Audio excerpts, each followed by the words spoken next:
ইসবার 200 পার, আমাদের প্রতিবেশী রাজ্যে 200 পার হলো, আমাদের রাজ্যে অবশ্য 200 পার বলা হয়েছিল, কিন্তু এবার অমিত শাহ খুব স্পষ্টভাবে বলেছিলেন 160 আসন পাবেই।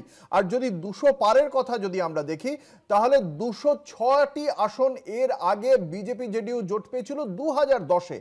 তারপরে কিন্তু এই এত বিপুল জয় বিহারের মাটিতে দাঁড়িয়ে পায়নি। ফলে এই জয় কিন্তু অত্যন্ত তাৎপর্যপূর্ণ। কি বলছেন আমাদের রাজ্যের বিজেপি নেতা, রাজ্যের বিরোধী দলনেতা শুভেন্দু অধিকারী কি বলছেন আমরা একবার শোনাবো।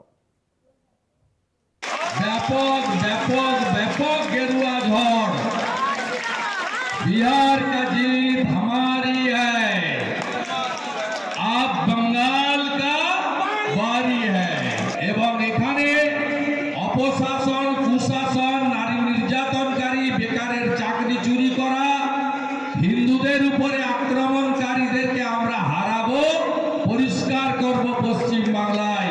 2021-এ নন্দীগ্রাম যা করেছে 2026-এ গোটা বাংলা তাই করবে।